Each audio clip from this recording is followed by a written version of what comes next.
నమస్తే, welcome to one TV special focus. నేను గౌరీ. ఇక భవిష్యత్తు యుద్ధాలను డ్రోన్లు శాసించనున్నాయా? రాబోయే యుద్ధాల్లో డ్రోన్లే ప్రధాన ఆయుధాలుగా మారతాయా? తాజాగా రష్యాపై ఉక్రెయిన్ డ్రోన్ల దాడి చేయడంతో డ్రోన్లు ఇంతటి భయంకర విధ్వంసాన్ని సృష్టిస్తాయి అనే ఆశ్చర్యానికి గురిచేసింది. అతి తక్కువ ఖర్చుతో భారీ నష్టాన్ని ఎలా కలిగించవచ్చో ఉక్రెయిన్ చేసి చూపించింది. దీంతో డ్రోన్ల యుద్ధ రీతి భారత్కు కూడా పెను హెచ్చరికగా చెప్పవచ్చు. ఇప్పటికే పాక్, తుర్కియా, చైనాలు డ్రోన్లు అందిస్తున్నాయి. ఇటీవల భారత్, పాక్ యుద్ధంలో కూడా డ్రోన్ల హవా కనిపించింది. సంప్రదాయ యుద్ధ రీతిని పూర్తిగా మార్చేస్తున్న డ్రోన్లు, వాటి పనితీరుపై ప్రత్యేక కథనం.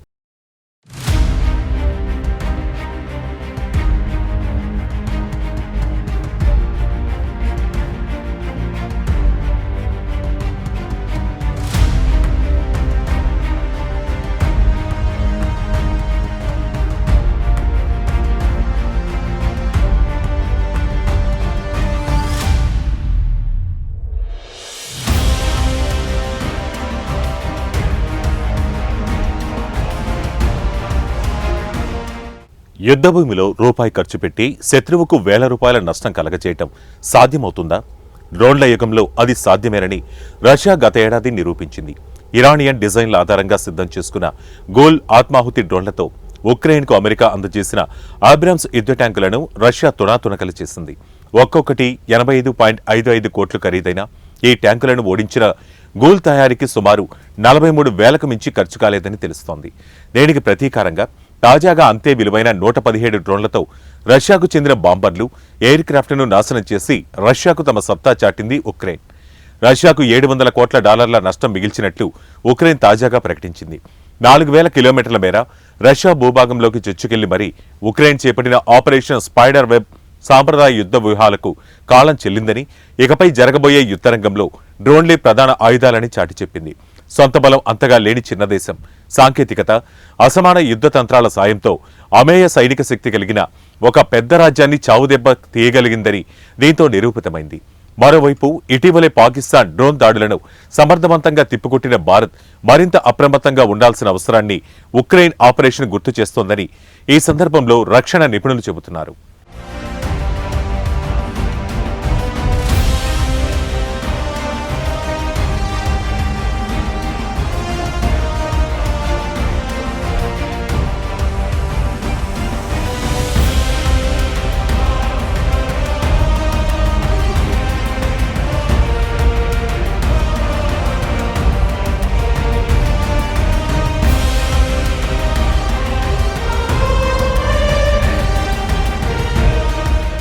అన్ని రకాల వాతావరణాల్లో తక్కువ ఎత్తులో వేగంగా ఎగరగలిగే సైనిక డ్రోన్లు శత్రు రాడార్ల కళ్లుగప్పి మరీ నిర్దేశిత లక్ష్యాలను ఛేదిస్తున్నాయి.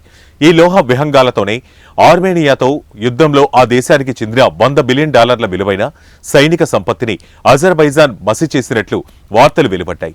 సాయుధ డ్రోన్ల తయారీలో ఆరితేరిన తుర్కియాతో పాటు అజర్బైజాన్ కూడా ఇప్పుడు పాకిస్తాన్కు అండగా నిలబడుతోంది. వేటికి తోడు భారత్పై దుగ్ధతో ఉన్న చైనా సైతం పాకిస్తాన్కు సాయం చేస్తోంది. ఈ పరిస్థితిలో భారతావనిని శత్రు దుర్భేద్యంగా మలచేందుకు కేంద్ర హోంమంత్రి అమిత్ షా పేర్కొన్నట్లు సమగ్ర యాంటీ డ్రోన్ విభాగాన్ని ఏర్పాటు చేసుకోవాల్సిన అవసరం ఎంతైనా ఉంది. 2024 మధ్యకాలం నాటికి 3,000 కోట్ల రూపాయలకు పైగా వెచ్చించి 2,500 వరకు సైనిక డ్రోన్లను భారత్ తన అమ్ముల పొదిలోకి చేర్చుకుంది. అయితే అత్యాధునిక డ్రోన్ల తయారీలో పూర్తిగా స్వావలంబన సాధించడం దేశ భద్రత రీత్యా ఎంతో అవసరం.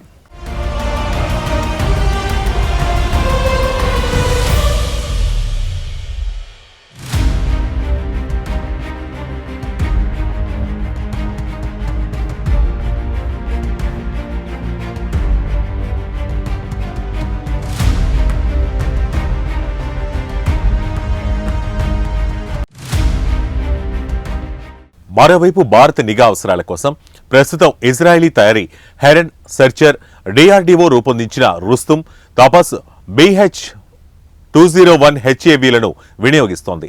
నిర్దేశిత ప్రాంతంపై ఎగురుతూ లక్ష్యాన్ని గుర్తించి పేల్చేస్తే నాగాస్త్ర, వార్మే డ్రోన్లు అందుబాటులో ఉన్నాయి. మిసైళ్లు, బాంబులతో శత్రు స్థావరాలపై విరుచుకుపడే గతాక్ను ఆ డిఆర్డీఏ సంస్థ అభివృద్ధి చేస్తోంది. వైరిపక్ష రక్షణ వ్యవస్థలను విధ్వంసం చేసేందుకు సమన్వయంతో దూసుకెళ్లే డ్రోన్ల దండుకు దిశానిర్దేశం చేసే స్వార్మ్ సాంకేతికత పైన ప్రయోగాలు జరుగుతున్నాయి. తాము పయనించే మార్గంలో దృశ్యాలను పైలట్లకు ప్రత్యక్షంగా ప్రసారం చేసే ఫస్ట్ పర్సన్ వ్యూ డ్రోన్లను రష్యాపై దాడికి ఉక్రెయిన్ ఉపయోగించింది.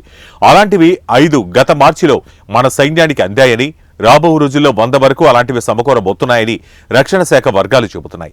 అదే క్రమంలో దేశాన్ని సురక్షితం చేసేందుకు ఇవన్నీ అక్కరకొస్తాయి. కానీ డ్రోన్లలో చైనీస్ విడి విభాగాల వాడకంతో హ్యాకింగ్ ముప్పు పొంచి ఉందన్న ఆందోళనలు రేగుతున్నాయి.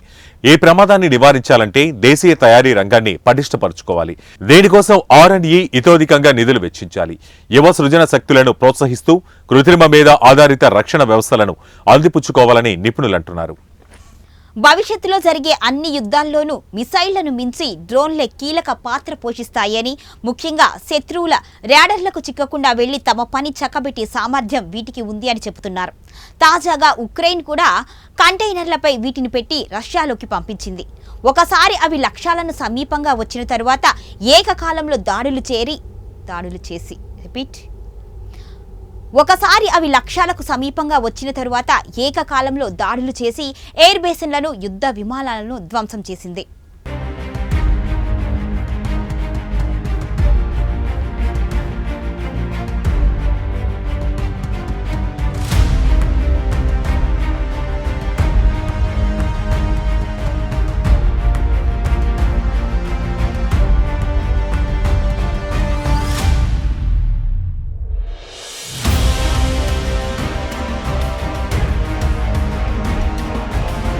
ఆధునిక యుద్ధ రంగంలో డ్రోన్ల ప్రవేశంతో యుద్ధాల తీరుతెన్నులే సమూలంగా మారిపోతున్నాయి.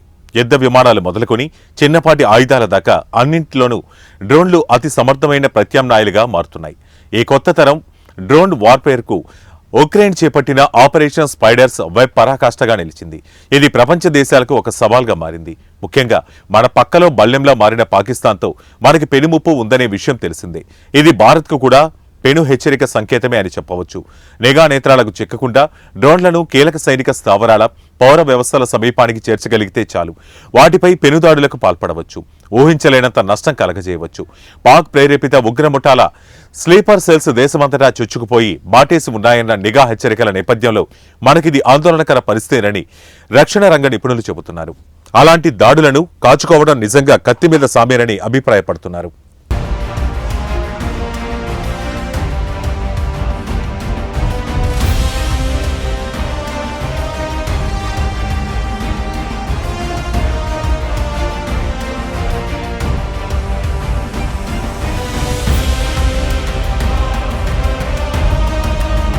మన సైనిక దళాలను లక్ష్యం చేసుకుని 4 ఏళ్ల క్రితమే ఉగ్రవాదులు డ్రోన్ దాడులకు తెగబడ్డారు. 2021లో జమ్మూలోని వైమానిక స్థావరంపై 2 డ్రోన్లతో దాడులు చేశారు. వాటి ద్వారా అత్యాధునిక పేలుడు పదార్థాలను ఎయిర్ బేస్ పైకి జారవిడిచారు. అవి అదృష్టవశాత్తు బహిరంగంగా నిలిపి ఉంచిన యుద్ధ విమానాలు, హెలికాప్టర్లకు సిబ్బందికి దూరంగా పడి పేలడంతో పెను ప్రమాదం త్రుటిలో తప్పింది. ఈ ఐఈడీలు పాక్ సైన్యం అందజేసినవేనని దర్యాప్తులో తేలింది. వాటి తయారీలో ఉపయోగించిన ముడి పదార్థాలన్నీ మిలిటరీ గ్రేడ్ సంబంధించినవని నిర్ధారణ అయింది. పాక్ నుంచి మనకు ఎన్ని రకాలుగా పెనుముప్పు పొంచి ఉందో చెప్పేందుకు ఇది ఒక ఉదాహరణ మాత్రమే. మరోవైపు యుద్ధతంత్రం ప్రత్యక్ష పోరులో పాక్ కనీసం కొద్ది రోజుల పాటు కూడా భారత ముందు నిలవలేదని ఆపరేషన్ సింధూర్, దాని అనంతర దాడులు మరోసారి నిరూపించాయి. కనుక పాక్ తనకు బాగా అలవాటైన సూడో యుద్ధ నీతిని నమ్ముకుంటుంది అనడంలో సందేహం లేదు. ఉగ్రముఠాలకు మనపై దాడులకు ప్రేరేపించి అందుకు కావలసిన సరంజామా అంతా అందించి సాయపడుతుంది. ఈ ముప్పుకు తోడు ఇప్పుడు డ్రోన్ల రూపంలో కొత్త కొరలు మూల్చినట్టేనని అర్థమవుతోంది.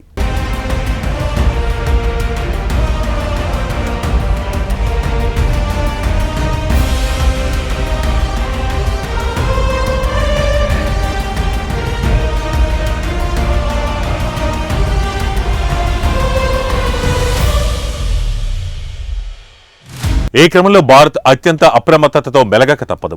అందుకే భారత్ డ్రోన్ దాడులను సమర్థంగా కాల్చుకొని పూర్తి స్థాయిలో తిప్పికొట్టే వ్యవస్థలను యుద్ధ ప్రాతిపదికన అభివృద్ధి చేసుకోవాల్సిన అవసరం ఉంది.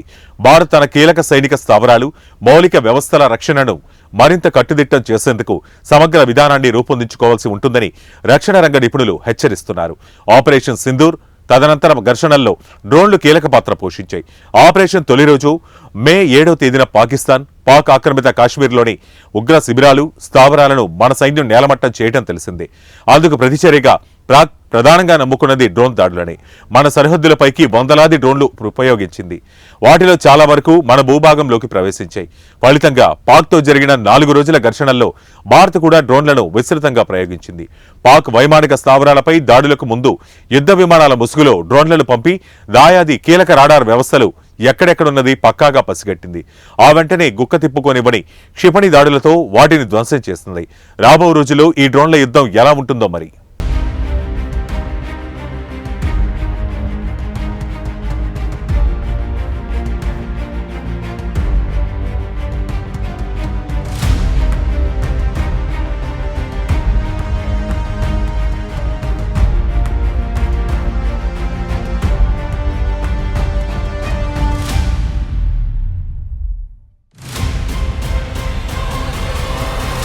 డ్రోన్లు ఆధునిక సైనిక ఆయుధశాలలలో అనివార్య సాధనాలుగా ఉద్భవించాయి. లక్ష్యాలపై సంచరించటం, నిఘాను అందించటం, ఖచ్చితమైన దాడులను నిర్వహించటం వంటి వాటి సామర్థ్యం కమాండర్లకు కూడా మెరుగైన పరిస్థితుల అవగాహన, చురుకుదనంతో పనిచేయటానికి అవకాశం కలుగుతోంది. మానవ ప్రాణాలకు ప్రమాదం లేకుండా స్పష్టంగా నిర్దేశించిన లక్ష్యాన్ని ఛేదించగలవు.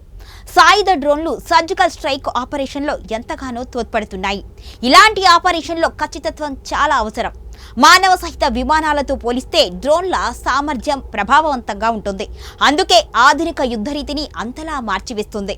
ఇక డ్రోన్లు రాబోయే రోజుల్లో భారత్కు ఎంతగా జాగ్రత్తనిస్తాయో వేచి చూడాలి మరి. ఇది వాటి special focus. Keep watching 1 TV.